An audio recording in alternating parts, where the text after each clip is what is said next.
After being wrongfully sent to Juvie, he returned to find a farm deed with his name. And what he discovered there would change everything. 2 years. That's how long they give you to forget who you are. If you've ever felt like your life was stolen from you, if you've ever had to fight to remember your own name, I want you to stick around and listen to this. Because this isn't just my story. It's a story for anyone who's ever been told they're worthless. If that's you, hit that subscribe button because we're building a community for people who get it. Now, let's begin. 2 years is 730 days of staring at the same gray walls, eating the same gray food, and wearing the same gray uniform until the color seeps into your soul. It's long enough for the world outside to forget you, and for you to almost forget it back. The day they let me out, the air tasted strange. It was sharp with the scent of exhaust fumes and damp asphalt, a chaotic perfume of freedom I'd forgotten. My hands felt too light without the familiar weight of institutional routine. I was 18 years old, a legal adult by exactly 7 hours, holding a thin manila envelope with my release papers and the $27 they give you to start your life over. My social worker, a tired woman named Ms. Albright, had dropped me at the bus station with a final weary piece of advice. "Leo, you've got a clean slate, don't waste it." A clean slate. It sounded nice. It sounded like a lie. My slate wasn't clean. It was shattered. The pieces were scattered across 2 years of my life, stolen by a lie I couldn't fight. The charge was possession with intent to distribute. A baggie of pills, not mine, found in my locker. I was 16, mouthy, and from the wrong side of the tracks. It was an easy conviction. My grandmother, Elena, had been the only person who believed me. She was the only person I had, and she had died 6 months into my sentence. Pneumonia, they said, a quiet, lonely end in a hospital bed while I was locked away, counting ceiling tiles. The bus groaned and hissed, pulling away from the city and into the rolling green countryside that bled into the familiar territory of my childhood. I watched the concrete towers shrink in the rearview mirror, replaced by wide open skies and trees that scraped at the clouds. With every mile, the knot in my stomach tightened. I had nowhere to go. The small apartment Gran and I had shared would be long gone. My friends, if I could even call them that anymore, had moved on. I was a ghost returning to a haunted house. The bus ticket was for a town called Oak Haven, a place I barely remembered visiting once or twice as a kid. Ms. Albright had given it to me along with a slip of paper. "Your grandmother's lawyer," she'd explained, her expression unreadable. "He's been trying to reach you. Something about her estate." Estate! The word was comical. My grandmother was a cleaner. She scrubbed floors and polished other people's silver. Her estate consisted of a second-hand television, a collection of chipped ceramic birds, and a love so fierce it felt like a physical shield. Or it had, until it was gone. The lawyer's office was on a quiet main street that looked like a movie set.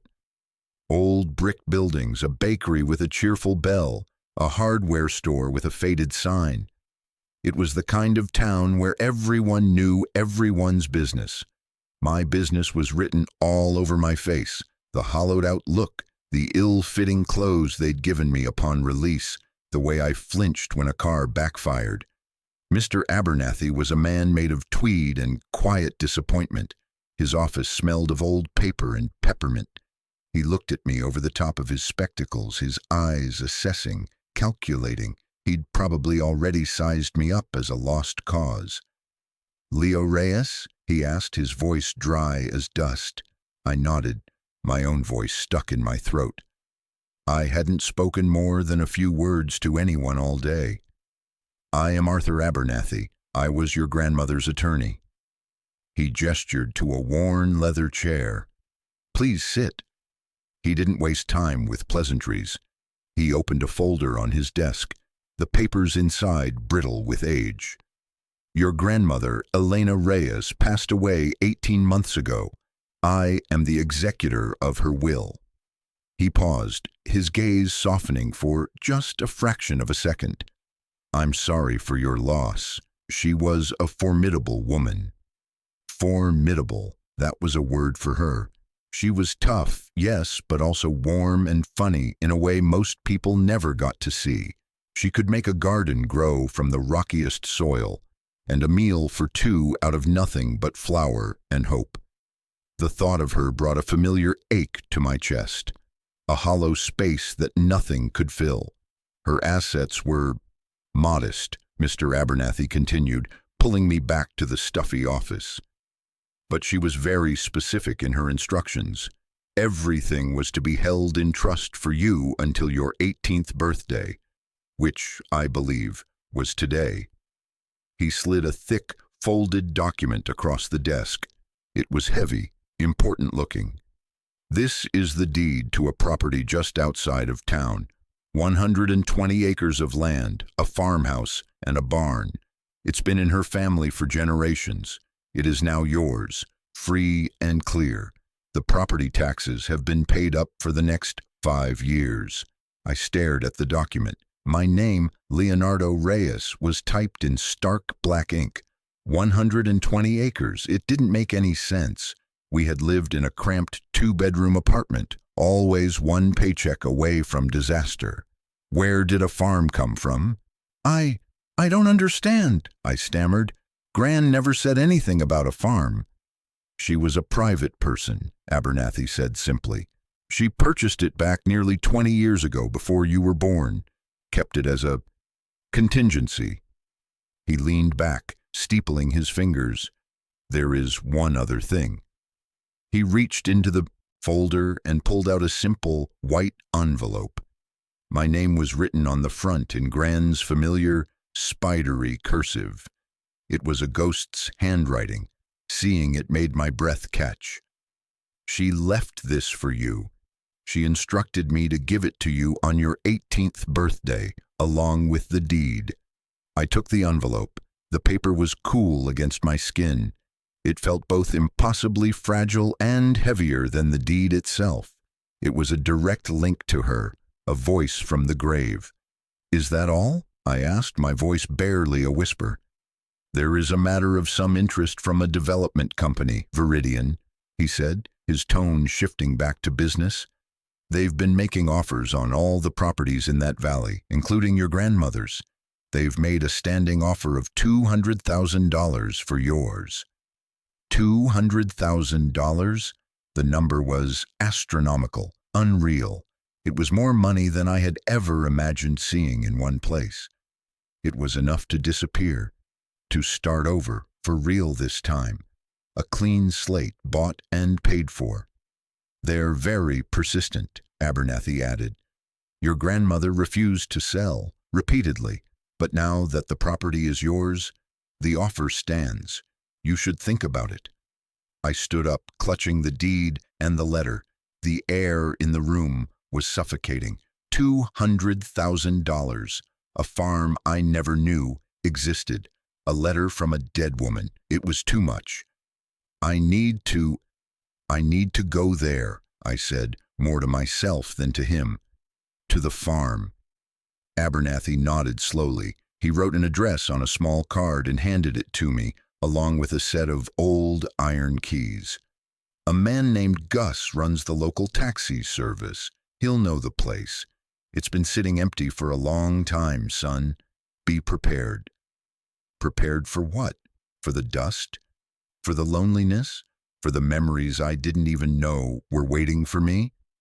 I walked out of his office and back into the too bright afternoon, the keys cold in my pocket, the letter burning a hole in my hand. I had a choice, a check for a new life or a key to an old one. I didn't know it then, but standing on that quiet street, I was at a crossroads that had been laid for me before I was even born. The choice I would make wasn't just about a piece of land. It was about justice, sacrifice, and the true meaning of inheritance. My grandmother had left me more than a farm. She had left me a fight. The taxi driver, Gus, was a talkative man with a kind, weathered face and a truck that smelled faintly of hay and coffee. He glanced at me in the rearview mirror as we pulled away from Main Street, his eyes lingering for a moment on my thin jacket and the tremor in my hands. He didn't ask where I'd come from. In a town this small, he probably already knew. "Headed out to the old Reyes place, huh?" he said, his voice a low, friendly rumble. "Haven't driven anyone out that way in years. Not since your grandmother. Well, not in a long time." I just nodded, watching. The town give way to winding country roads. The neat houses and manicured lawns were replaced by sprawling fields, bordered by crumbling stone walls. The farther we drove, the more the landscape seemed to unravel, becoming wilder, more untamed. "Your grandma, Elena, she was one of a kind," Gus continued, filling the silence. "Tough as an old boot, that one. Most folks around here thought she was strange, keeping that big plot of land and never doing much with it. But she was good people, always paid cash, always tipped well." He chuckled. "Said the land had old bones, that it needed to rest." Old bones.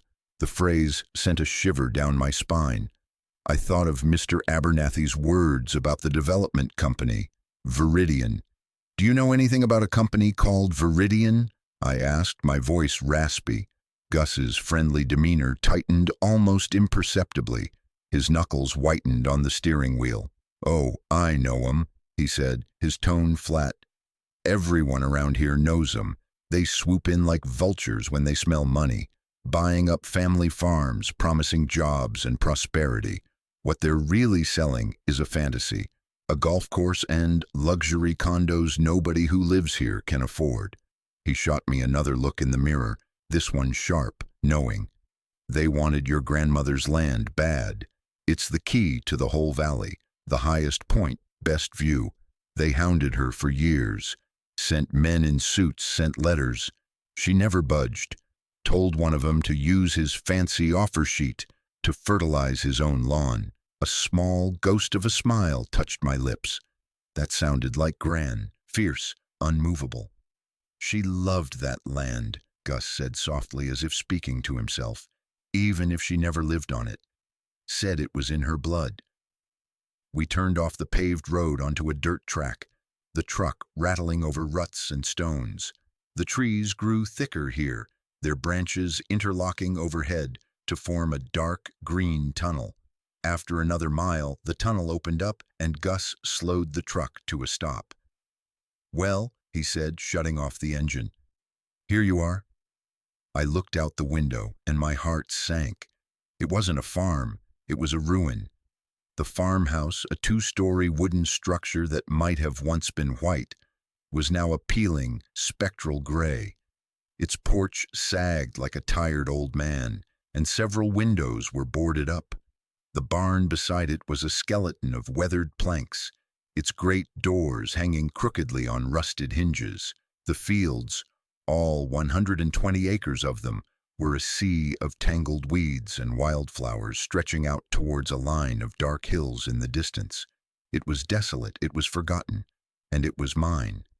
I paid Gus with a few of my precious dollars, and he gave me a long, searching look. "Listen, kid," he said, his voice serious. "If you need anything, a ride, a hot meal, you call me. The folks at the diner in town, they'll know how to find me." He handed me a worn business card. It was a gesture of kindness so unexpected it almost broke me. "Thanks," I managed to say. He nodded, then put the truck in reverse, kicking up a cloud of dust as he drove away, leaving me alone in the oppressive silence. I stood there for a long time, just looking. The only sounds were the buzz of insects and the whisper of the wind through the tall grass. This was my inheritance. A collapsing house, a broken-down barn, and a field of weeds. The $200,000 offer from Viridian suddenly felt less like an option and more like a lifeline. I could sign a paper, walk away from this wreck, and never look back. I could be on a bus to anywhere, a new name, a new life, No one would blame me. It was the smart thing to do, the sane thing to do. But then my fingers brushed against the envelope in my pocket. Gran's letter. She hadn't kept this place for 20 years just for me to sell it to the first bidder. She had refused them, fought them. There was a reason. I needed to know that reason. Taking a deep breath, I walked towards the house, the iron keys heavy in my hand. The porch steps groaned under my weight, and the air grew colder as I approached the front door. The key was stiff in the lock, rusted and reluctant. I had to put my shoulder into it, grunting with effort until, with a loud, grating crack, the lock gave way. The door swung inward on a long, mournful creak, opening into darkness. The air that rushed out was thick and stale, a time capsule of dust, mildew, and something else. Something that smelled like old memories and faded grief. I stepped across the threshold from the bright, indifferent sun into the shadowed heart of my grandmother's secret life. The house was a museum of disuse. Furniture, a simple sofa, a sturdy wooden table, a few chairs, was draped in white sheets, their forms like sleeping ghosts in the dim light, filtering through the grimy windows. Dust motes danced in the sunbeams, a silent, swirling galaxy. Everything was coated in a thick layer of grime, but underneath it, the place felt solid, cared for in its own way. It hadn't been lived in, but it hadn't been entirely abandoned either. I walked through the downstairs rooms, my footsteps echoing in the stillness. The living room, the small dining area, and finally, the kitchen. It was a simple space with a cast-iron stove and wooden countertops. And there, sitting in the exact center of the kitchen table, as if it had been placed there only yesterday, was another envelope. This one was older, yellowed at the edges, but the handwriting was the same. My name, written in her elegant, familiar script. It wasn't the letter Mr. Abernathy had given me. It was a different one. I set the deed and the first letter down on the counter, my hands shaking slightly as I picked up the one from the table. It was unsealed. I pulled out the single folded page inside. The ink was slightly faded, but the words were clear. "My dearest Leo," it began. The sight of those words, a direct address from her, sent a jolt through me. It was like hearing her voice in the empty room. "If you are reading this, it means I am gone and you have come home. I am so sorry, my boy. So sorry I couldn't be there to see you walk free. Know that not a day went by that my heart wasn't with you." I had to stop, my vision blurring. I leaned against the counter, the worn linoleum cool beneath my hands, and took a ragged breath. I hadn't cried in 2 years, not when they sentenced me, not when I heard she was gone. The tears were frozen inside me, a glacier of grief I couldn't touch. But her words were like the sun starting to melt the edges. I forced myself to keep reading. "This house holds memories, but the land holds the truth. They will try to take it from you, Leo. Men with easy smiles and fat wallets. They think because you are young and alone, you will be weak. Do not sell, not yet. This land is your birthright and your shield. I have left you a defense, but you will have to find it. What is buried is not always dead. Start in the barn, under the place where the summer swallows used to nest. I love you more than all the stars in the sky. Be strong, my brave boy. Gran. What is buried is not always dead." The words were cryptic, a riddle wrapped in a warning. Start in the barn. The summer swallows. I folded the letter, my mind racing. This wasn't just a sentimental goodbye. It was a map, a set of instructions. The $200,000 offer wasn't a lifeline. It was a trap. And my grandmother, even in death, was trying to help me navigate it. I looked around the dusty, silent kitchen. This place wasn't a ruin. It was a fortress, and she had just handed me the key. I left the house, the afternoon sun feeling warmer now, less indifferent. The world hadn't forgotten me. She hadn't forgotten me. I walked towards the great skeletal barn, my steps sure and steady for the first time in years. I had a purpose. I had a clue. I was no longer a ghost. I was a treasure hunter, and I was about to start digging. The barn was even more imposing up close. It was vast, cathedral-like, with a high, vaulted roof where slivers of daylight poked through missing shingles. The air inside was thick with the scent of old hay, earth, and time itself. It was a quiet, sleeping giant. Pigeons cooed from the high rafters, their soft calls the only sound breaking the silence. I stood in the doorway, letting my eyes adjust to the gloom. The place was mostly empty, save for a few rusted pieces of old farm equipment and stacks of rotting pallets. My gaze drifted upward, searching the rafters for any sign of old nests. And there, in the west-facing corner, high above a section of the floor that seemed darker and less disturbed than the rest, was a cluster of dried mud nests. The place where the summer swallows used to nest. My heart hammered against my ribs. Her clue was real. This was the spot. I walked over, the floorboards groaning under my feet. The area was covered in a thick layer of dust and bits of dried straw. I knelt, running my hands over the rough wooden planks. They were old, wide, and secured with heavy, square-headed nails. Nothing looked out of the ordinary, but her words echoed in my mind. What is buried is not always dead. I started tapping on the boards, listening for a change in sound. Thud, thud, thud. Each one was solid. I moved along the section, tapping and listening, feeling like a fool. What was I even looking for? A hollow spot? A secret latch? For a moment, doubt crept in. Maybe I was just a desperate kid chasing ghosts, reading meaning into the last words of a grieving old woman.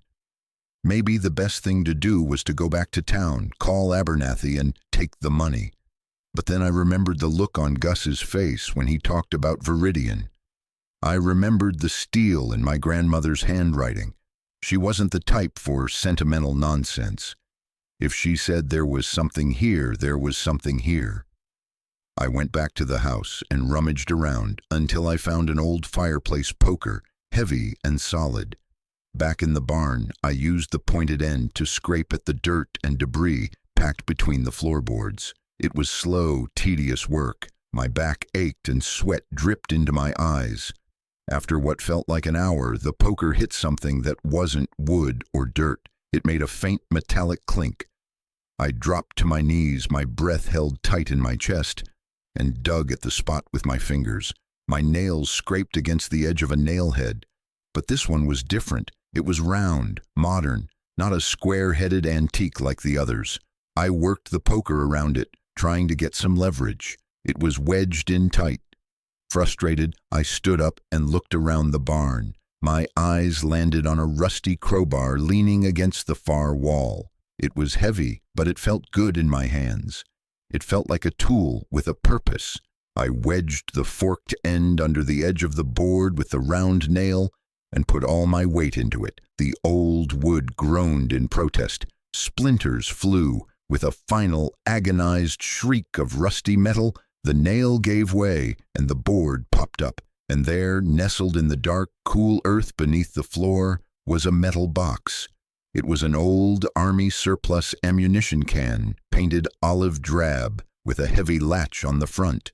It was real. It was all real. My grandmother, my quiet, unassuming grandmother, had hidden a secret life under the floor of this barn. I reached down and lifted the box. It was heavy, heavier than it should be for just papers. I carried it out of the dim barn and into the bright, late afternoon sunlight, setting it down in the tall grass. My hands trembled as I worked the stiff latch. It took a moment, my fingers fumbling, but finally it sprang open with a metallic clang. I lifted the lid, and I forgot how to breathe. The box was filled with money, stacks and stacks of it, bundled in paper bands, 50s and 100s, more cash than I had ever seen in my life. It had to be tens of thousands of dollars, maybe more.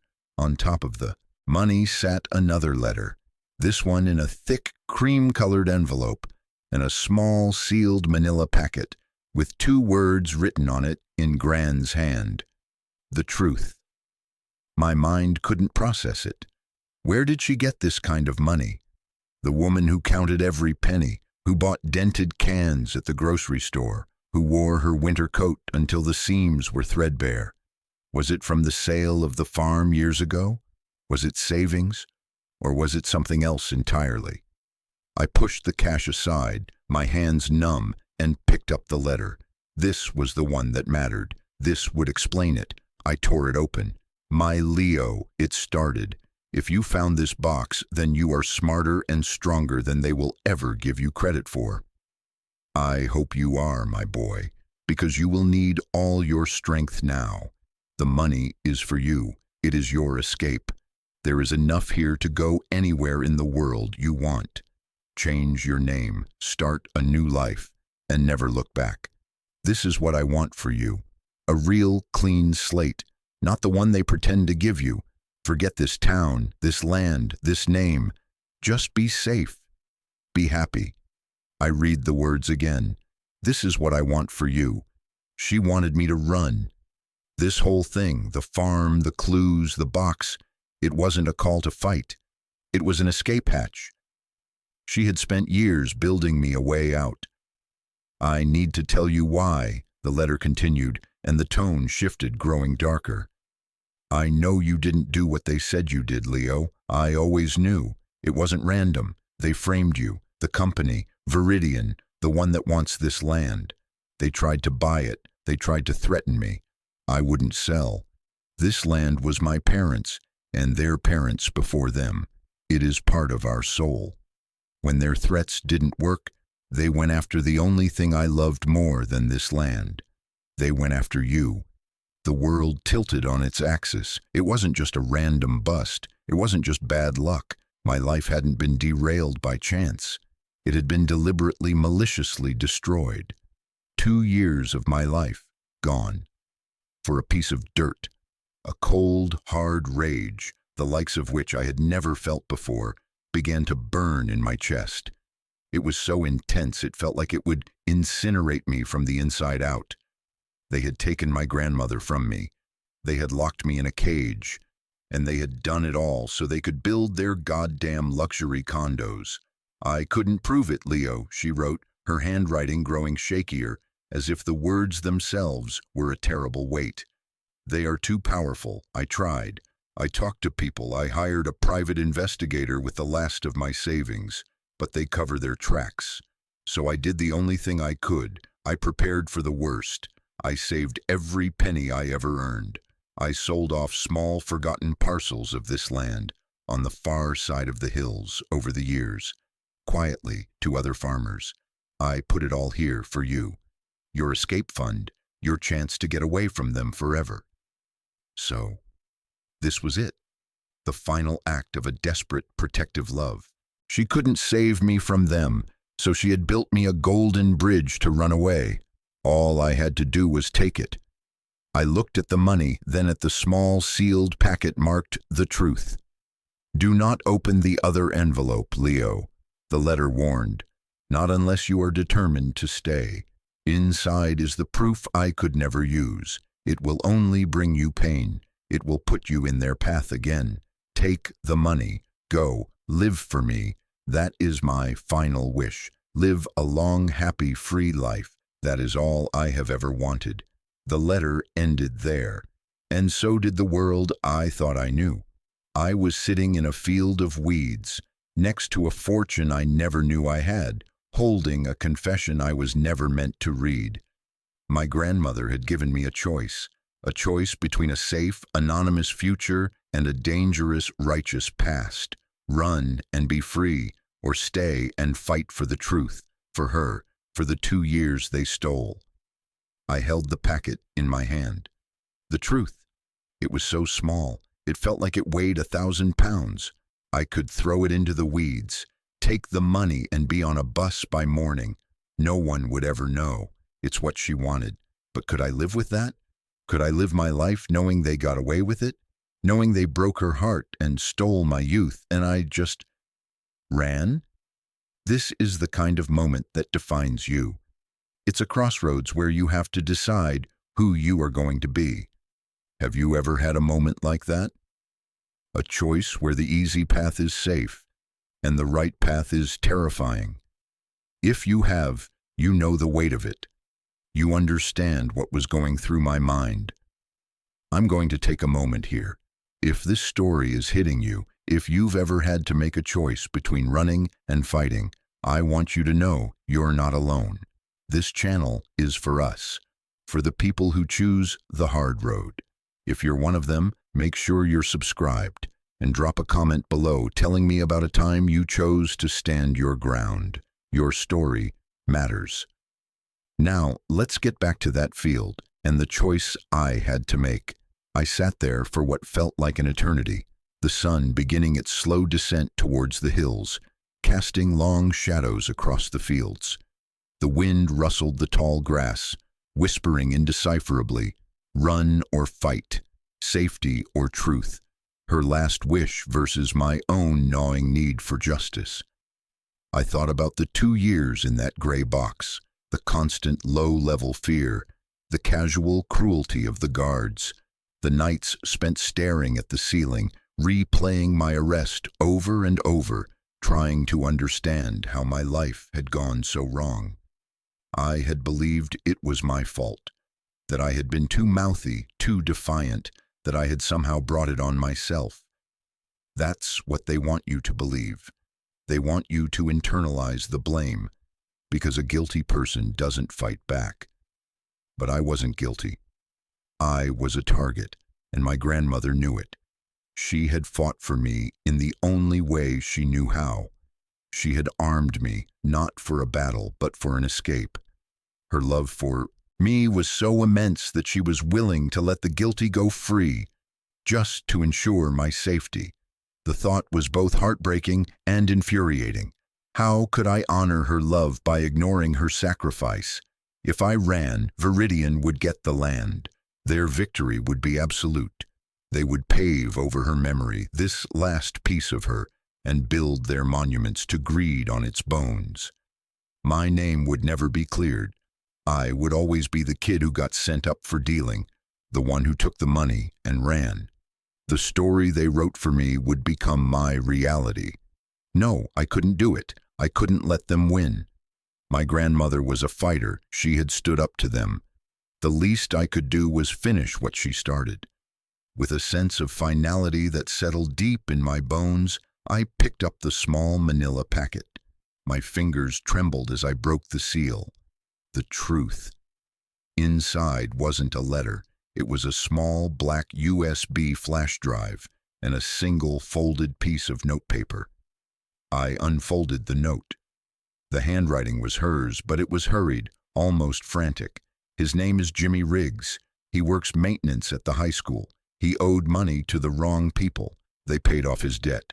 In exchange, he put the bag in your locker and made the anonymous tip. I confronted him. This is the recording. I'm sorry, Leo. I was going to take it to the police, but then the doctor told me there wasn't much time. I got scared of leaving you to face them alone. Forgive me for being a coward at the end. A coward? She was the bravest person I had ever known. She had faced down a powerful corporation and uncovered their conspiracy, all while she was dying. She hadn't been a coward. She had been a mother bear protecting her cub in the only way she could. Jimmy Riggs. I remembered him, a greasy, nervous man who always looked like he was about to be sick. He'd always avoided eye contact, always hurried away when I was near.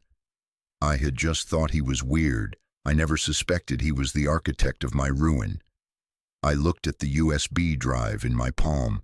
It was so small, so insignificant, yet it held the key to everything. The proof, her voice, his confession. It was a bomb waiting to be detonated. The choice was made. I wasn't running. I was fighting. I carefully packed the flash drive and the notes back into the metal box. The money I left where it was. It wasn't an escape fund anymore. It was a war chest.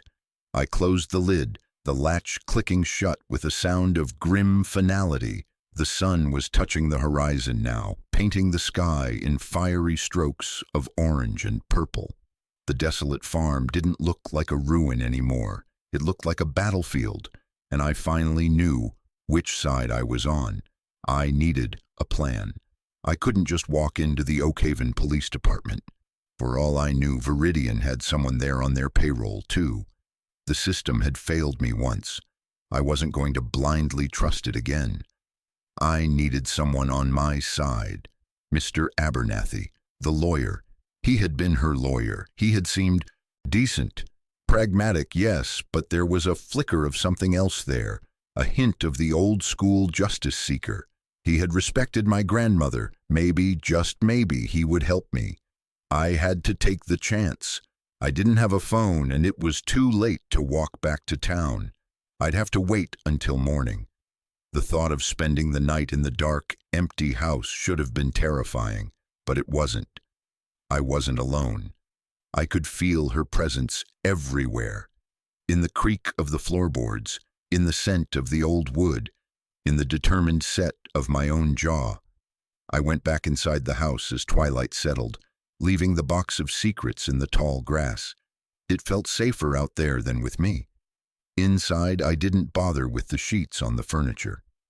I sat at the kitchen table, the same spot where her letter had waited for me, and I watched the darkness swallow the fields. For the first time in 2 years, I wasn't afraid of the dark. The monsters were real, I knew that now, but they weren't hiding in the shadows. They were hiding in plain sight, in fancy corporate offices, wearing expensive suits.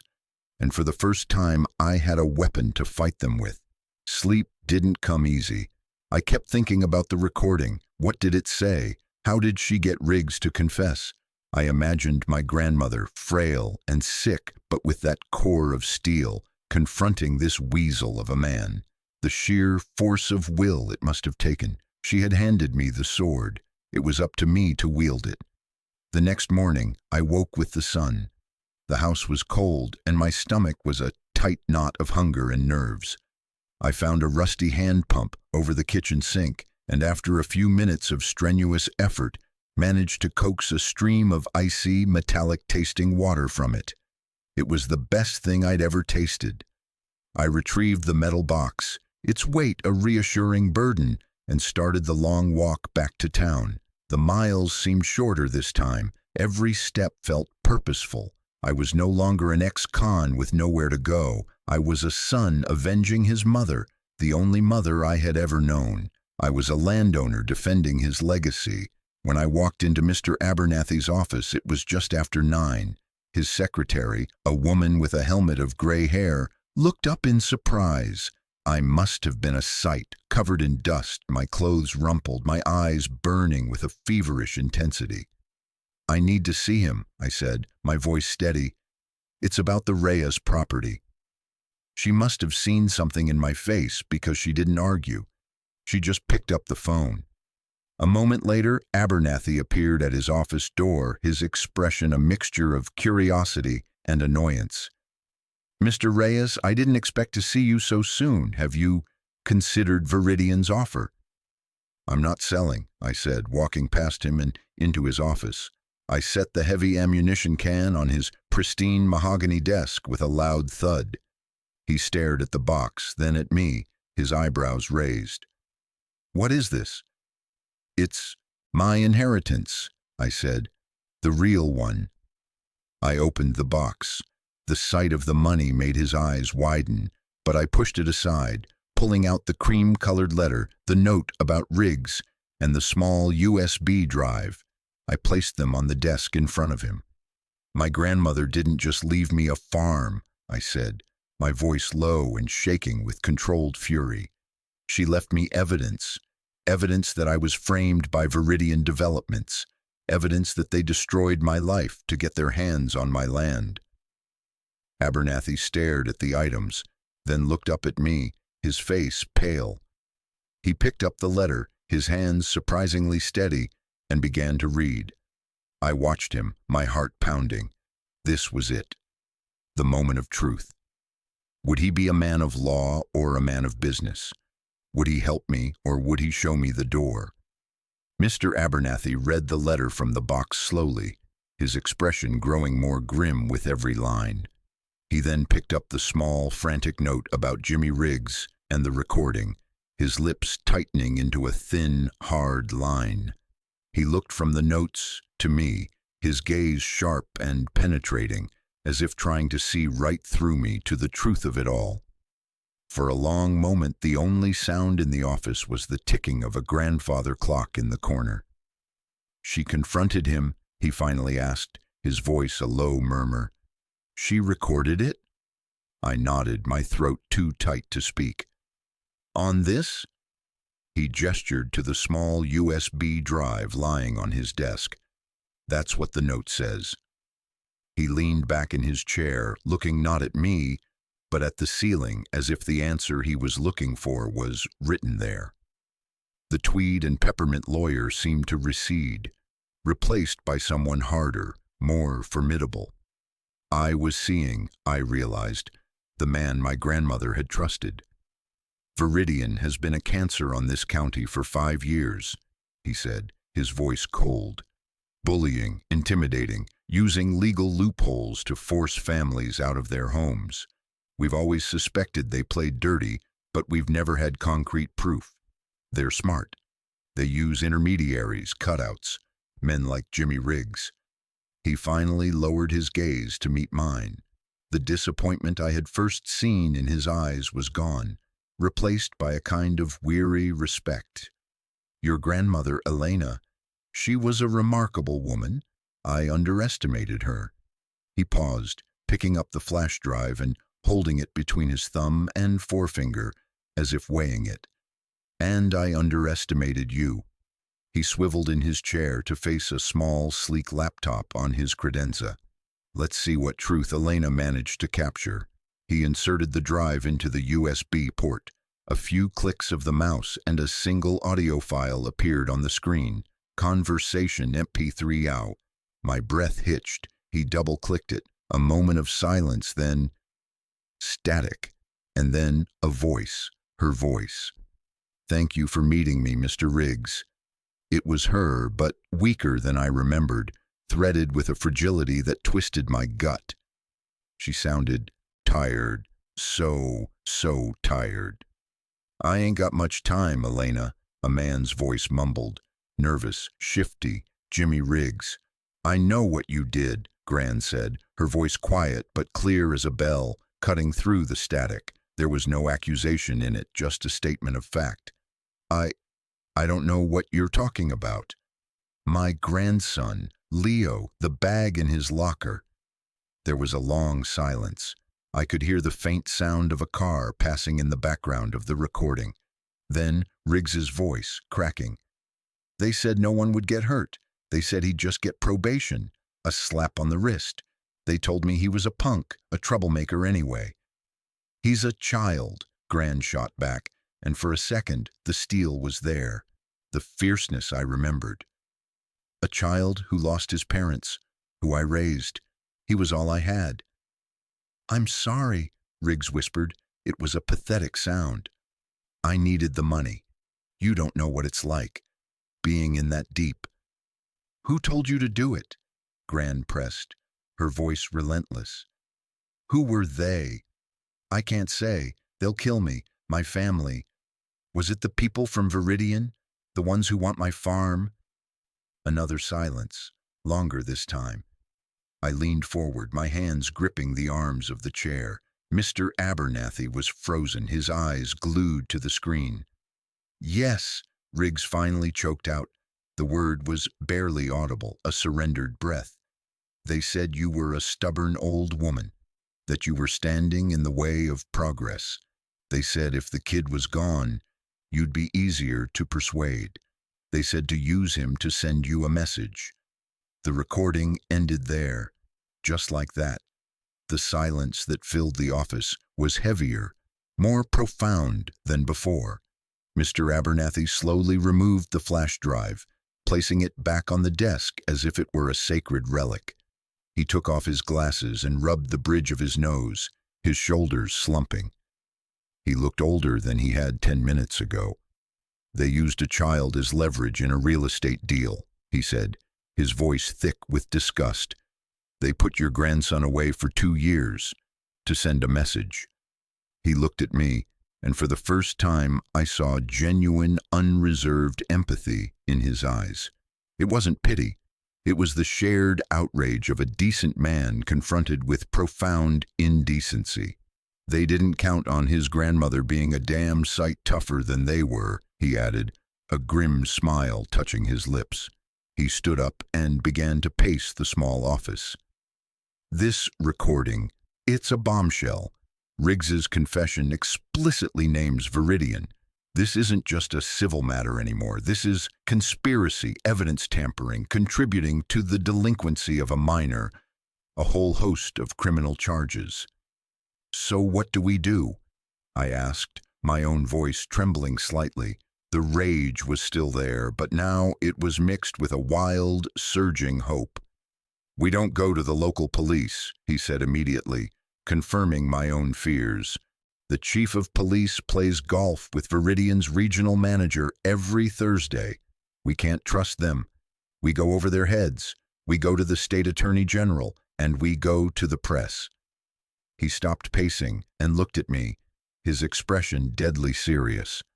But you need to understand, Leo, once we do this, there's no going back. Viridian is a multi-million-dollar corporation. They have armies of lawyers. They will try to discredit you. They will try to discredit your grandmother. They will dig into every corner of your life and paint you as a delinquent who's making up a fantasy to extort them. It's going to be a war, a long, ugly public war. He gestured to the open box on his desk. Your grandmother gave you an alternative, enough money to vanish, to be safe. Are you sure you want to give that up?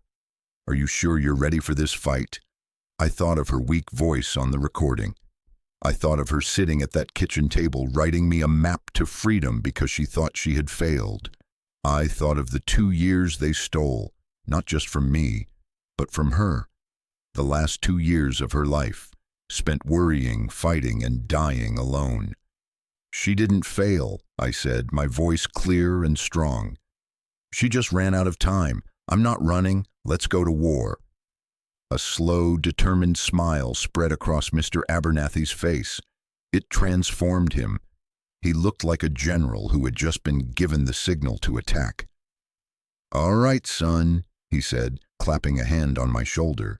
The gesture was firm, grounding. Let's go to war. He spent the rest of the day on the phone. His voice was calm and authoritative, a world away from the dry, dusty man I had first met. He made calls to a trusted colleague in the state capitol, a journalist he knew at a major newspaper, and a private investigator he kept on retainer. With each call, the gears of justice, the real ones, slowly began to turn. While he worked, I sat in his office, the adrenaline slowly giving way to a profound exhaustion. He had his secretary order us sandwiches from the diner Gus had mentioned. As I ate, I realized it was the first real meal I'd had in 2 days. It was the first time I had felt safe enough to be hungry. Late in the afternoon, Abernathy hung up the phone after a long, intense conversation. Okay, he said, turning to me. Here's the plan. My contact at the AG's office is interested. Very interested.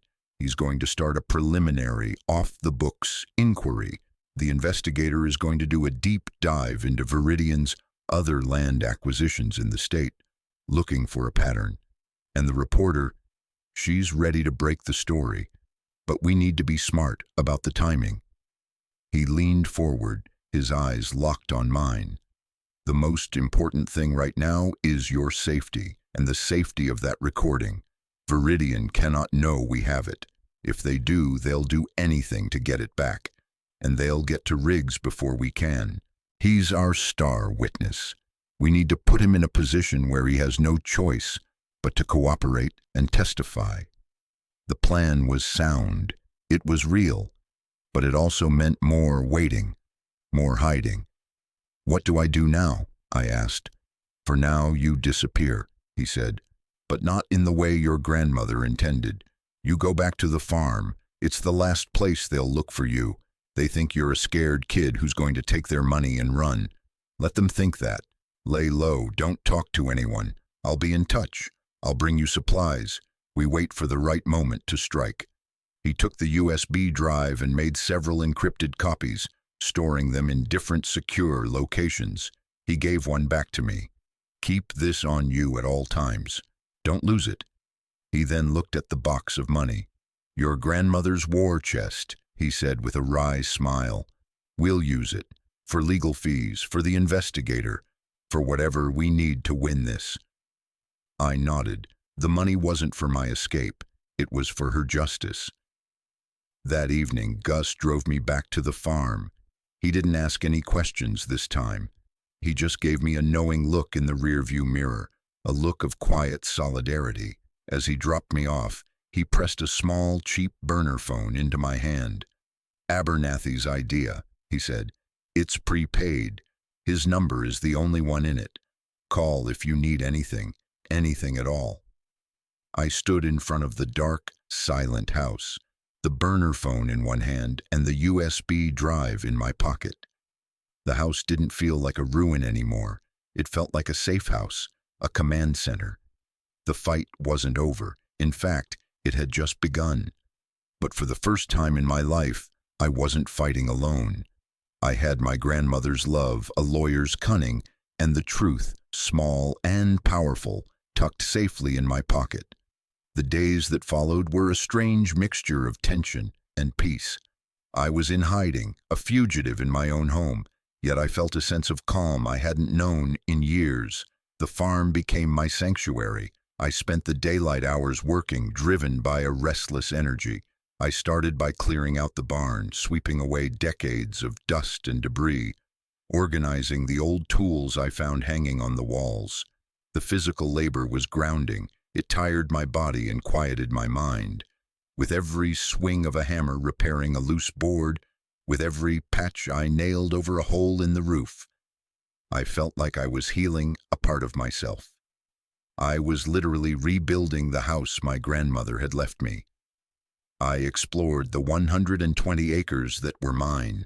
I walked the perimeter, following the old stone walls that marked its boundaries.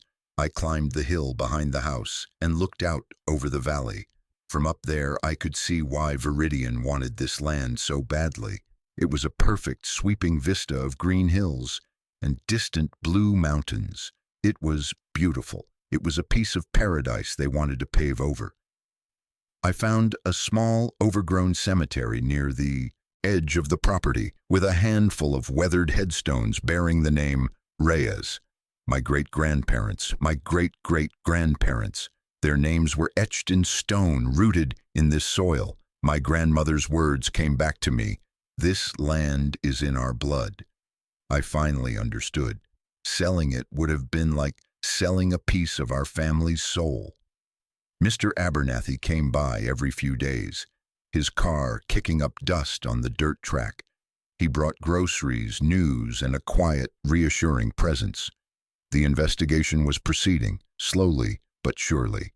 The private investigator had found 2 other cases in nearby counties where Viridian had acquired land under suspicious circumstances, both involving legal trouble for family members who were holding up the sale. A pattern was emerging. The reporter was chomping at the bit, but Abernathy held her back. Timing is everything, Leo, he'd say. We only get one shot to blow this wide open. We need to make it count. He was also working on getting Jimmy Riggs. He'd found out that Riggs had a daughter with a serious medical condition, and his finances were still a mess. He was vulnerable. Abernathy was building a case, a legal framework to offer Riggs protection in exchange for his testimony. It was a delicate, high-stakes game of chess. One night I couldn't sleep. The weight of everything, the waiting, the uncertainty was pressing down on me. I went into the house, and for the first time, I went through my grandmother's things. I had avoided it until now, afraid of the grief it would unleash.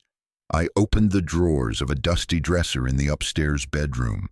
Inside, I found her clothes neatly folded, smelling of cedar and thyme. I found old photographs, a young, smiling version of her with a man who must have been my grandfather, a picture of my own parents, young and vibrant, on their wedding day, a photo of me as a baby, swaddled in a blanket in her arms. And then I found a box of her journals. They were simple spiral notebooks filled with her spidery cursive. I sat on the floor and began to read. They weren't diaries of daily events. They were garden journals. Page after page was dedicated to the rhythm of the seasons, to the science and magic of making things grow. April 10th, late frost last night. Covered the tomato seedlings, hope they survived. The earth is still cold, but wants to wake up. July 28th, first real harvest of beans. More than enough. We'll take some to the food pantry. The land is generous if you listen to it. But woven between the notes about soil pH and companion planting was the story of her life. Her grief after my grandfather died. Her joy when I was born. Her quiet struggle to make ends meet. And then, in the last journal, the tone changed. The entries about the garden became fewer, replaced by anxious, worried notes. March 5th. Men in suits came again today. They don't understand the word no. They look at this land and see only money. They don't see the bones. May 12th. They're watching Leo. I see them. Cars I don't recognize near his school. This feels different. Colder. September 14th. The entry was short, the handwriting jagged. Leo was arrested. My boy. They did it. They finally did it. Reading those words, her pain was so palpable it felt like a physical blow. I had been so wrapped up in my own suffering that I hadn't truly considered the hell she must have gone through, the fear, the helplessness, the rage. I cried then. For the first time since I was a child, I sat on the floor of that dusty room and wept. I cried for her, for the fight she had to endure alone. I cried for the years we had lost. I cried for the scared, lonely boy I had been. And when the tears finally subsided, a quiet resolve settled in their place. This wasn't just about clearing my name anymore. It was about honoring hers. The next morning, I went out to the patch of land behind the house, the spot she had designated in her journals as her vegetable garden.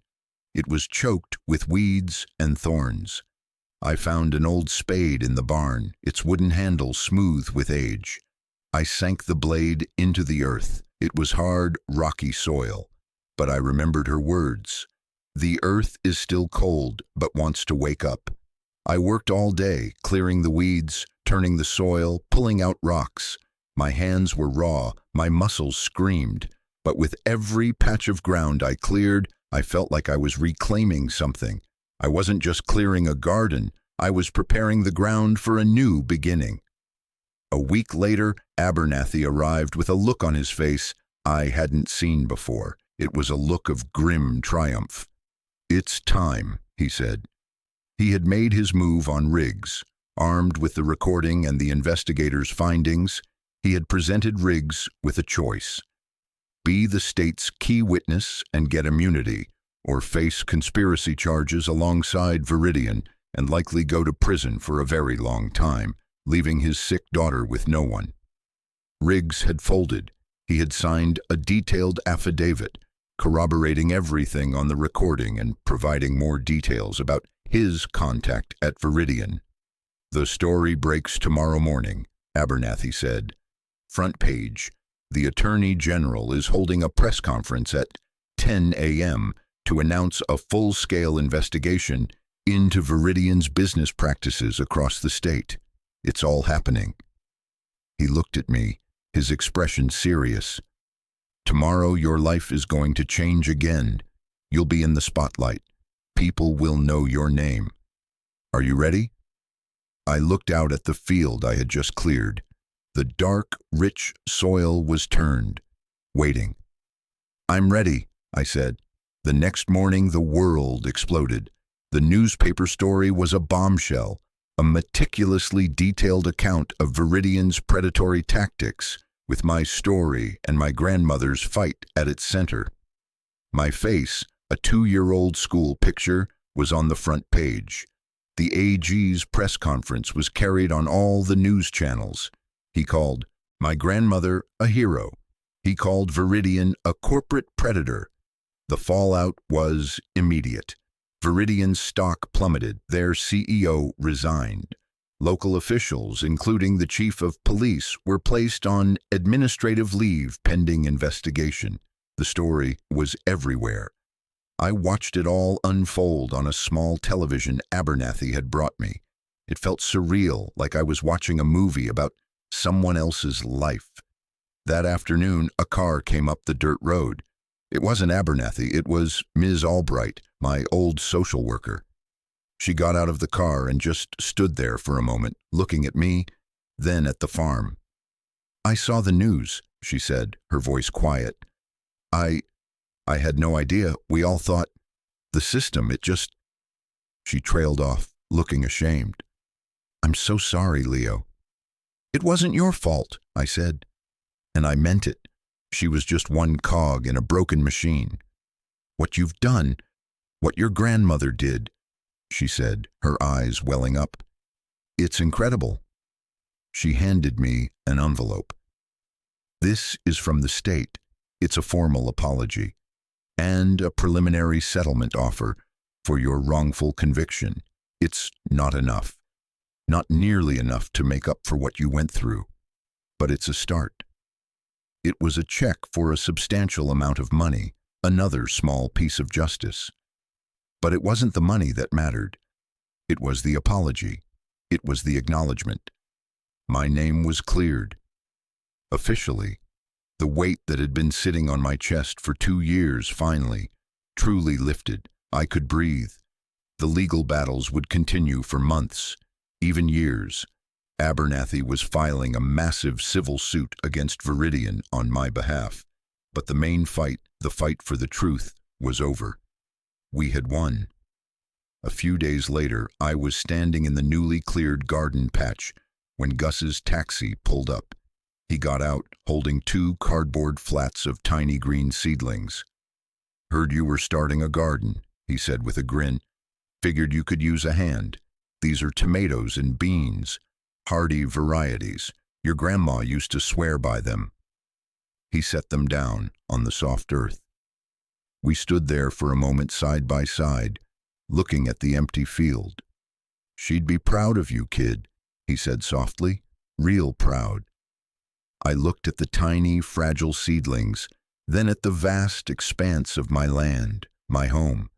The farm was no longer a ruin or a fortress or a battlefield. It was just a farm, a place of quiet potential, a place to put down roots. My inheritance wasn't the money or even the land itself. It was the strength I'd found in its soil. It was the legacy of a woman who taught me that some things are not for sale. It was the chance to grow something new from the ashes of the past. The journey was far from over. There were scars. There would always be scars. But for the first time, I wasn't looking back at what was lost. I was looking forward to the planting season, to the future, to home. This whole experience taught me something profound. It taught me that inheritance isn't always about what you're given. It's about what you choose to do with it. My grandmother left me a deed to a piece of land, yes, but the real inheritance was a choice. She left me a path to safety and a path to justice, and trusted me to choose the one my own heart needed. She knew that true strength isn't about avoiding the fight. It's about knowing which fights are worth having. Home, I learned, isn't just 4 walls and a roof. It's the ground beneath your feet that holds your history. It's the place where you can finally stop running and start building. My home had been waiting for me all along, disguised as a ruin, holding its breath until I was ready to claim it. It wasn't the house or the barn, but the legacy of resilience embedded in the very soil. It was the strength to turn a field of weeds into a garden, to turn a story of loss into a story of justice. It's the responsibility to protect the things that matter, not because they are valuable, but because they are part of you. The world is full of forces like Viridian, faceless, powerful systems that try to convince you that you are small and alone.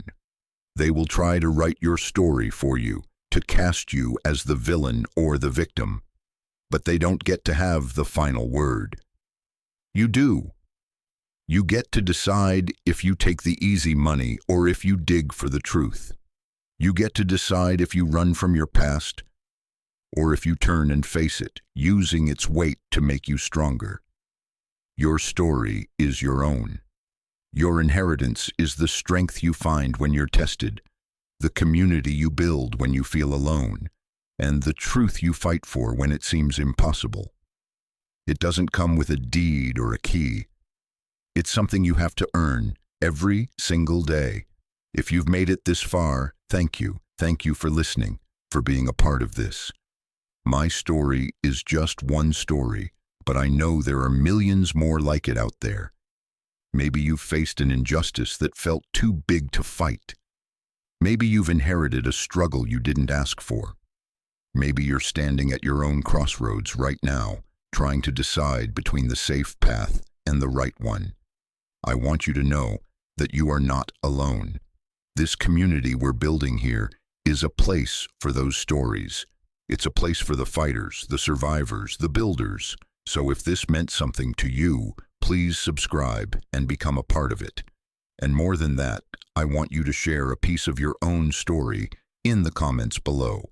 Tell me about an inheritance you received that wasn't about money. It could be a lesson from a grandparent, a strength you discovered in a hard time, or a piece of truth you fought to protect. I will read every single one, because your story matters. It has power, and by sharing it, we remind each other that even when we feel buried, we are not dead. We are just waiting for the right moment to grow.